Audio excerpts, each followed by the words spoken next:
नमस्कार, मैं हूं करमवीर और आप देख रहे हैं फॉलो अप। मानस में बाबा तुलसीदास जी ने एक चौपाई में कहा है कि हुई है सोई जो राम रचि राखा, को कर तर्क बढ़ावे साखा। जी, देश इन दिनों राममय है। भक्ति काल का एक नया मोदी अध्याय लिखा और गढ़ा जा रहा है। आज ही अपने मोदी सर ने बुलंदशहर में एक रैली को संबोधित करते हुए कहा कि साथियों, अयोध्या में मैंने रामलला के सानिध्य में कहा था कि प्राण प्रतिष्ठा का काम संपूर्ण हुआ और अब राष्ट्र प्रतिष्ठा को नई ऊंचाई देने का समय है। हमें देव से देश और राम से राष्ट्र के मार्ग को और प्रशस्त करना है।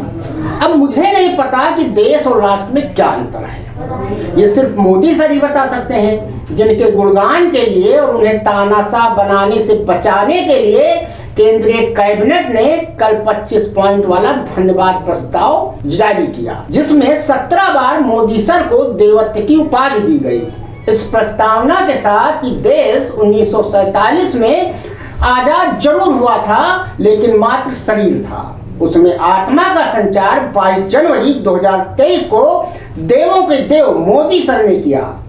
मतलब 15 अगस्त 1947 से लेकर 22 जनवरी 2023 तक हमारे देश का संविधान, न्यायपालिका, संसद और खुद रामलला विराजमान एक मम्मी के समान थे, जिसमें रासायनिक लेप लगाकर भारत नाम के पिरामिड में रख दिया गया था। और अचानक 22 जनवरी को उसमें आत्मा मोदी सर के जरिए डाल दी गई। शायद इसीलिए प्राण प्रतिष्ठा के संयोजक रहे पंडित गणेश्वर शास्त्री ग्रामीण जब बुधवार को अयोध्या से काशी लौटे तो रामघाट स्थित सांगवेद विद्यालय में उन्हें कहना पड़ा कि श्री रामलला के अयोध्या में विराजमान होने से लोगों के मन में सत्य प्रवृत्तियां और धर्मानुसार कार्य करने का विचार आएगा, शुभ और अच्छे कार्य होंगे, इससे सनातन और मजबूत होगा। जिस दिन प्राण प्रतिष्ठा हो रही थी उसी दिन राजधानी लखनऊ के हजरतगंज में मुट्ठी भर लोग नफरत फैला रहे थे। महाराष्ट्र में हिंसा हो रही थी और अयोध्या तथा लखनऊ के बीच के बाराबंकी में कल प्रधानमंत्री आवास के लाभार्थी को घूस मांगने के चलते मजबूरन आग लगाने की कोशिश तक करनी पड़ी थी। इन सबके बीच सबसे हैरान करने वाली घटना हरिद्वार से आई, जहां दिल्ली का एक परिवार 5 साल के बच्चे के ब्लड कैंसर को ठीक करने के लिए हरिद्वार पहुंचा। आरोप है कि उसकी मौसी ने देर तक ठंडे पानी में बच्चे को डुबोए रखा, जिससे उसकी मौत हो गई। पुलिस ने बच्चे को अस्पताल पहुंचाया, लेकिन डॉक्टरों ने उसे मृत घोषित कर दिया।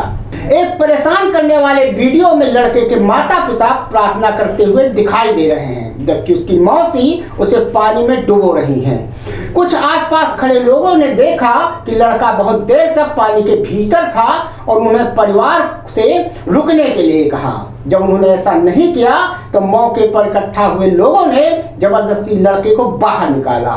वीडियो में दिखाया गया है कि मौसी आक्रामक तरीके से जवाब दे रही है और लड़के को बाहर खींचने वालों पर हमला करने की कोशिश भी कर रही है। बच्चे को अस्पताल ले जाया गया, जहां डॉक्टरों ने उसे मृत घोषित कर दिया।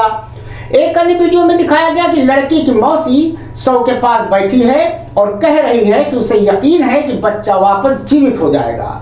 सामने बच्चे का शव पड़ा था और महिला जोर जोर से हंस रही थी। यह वीडियो इतना विचलित करने वाला है कि हम इसे जानबूझकर नहीं दिखा रहे हैं। जी हाँ, ये वही राम राज्य है, ये वही सनातन धर्म है जिसके बारे में आचार्य शास्त्री बता रहे हैं कि अब नया संचार होगा।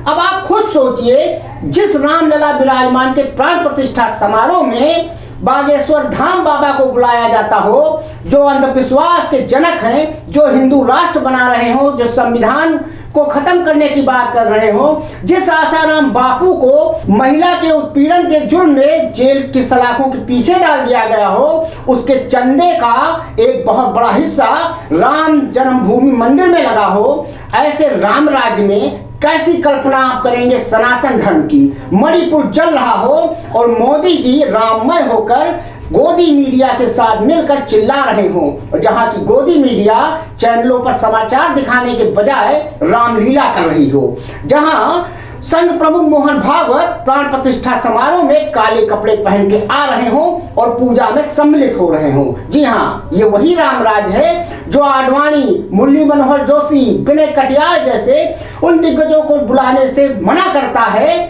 जिन्होंने राम जन्मभूमि के लिए एक अच्छी खासी कुर्बानी की। तो अब आप खुद सोचिए कि राममय कौन हो रहा है, मोदी हो रहे हैं या कोई और हो रहा है। अंधविश्वास की ऐसी पराकाष्ठा मैंने अपने पूरे जीवन में नहीं देखी थी कि एक महिला अंधविश्वास के चलते अपने बच्चे को गंगा में डुबो के मार दे। जी हाँ, ये नए युग का राम राज्य है। यहाँ सनातन का मतलब अब बदल चुका है, जहाँ बागेश्वर धाम जैसे ढोंगी बाबाओं का अब साम्राज्य है। तो आप इस राम राज्य में मस्त रहिए।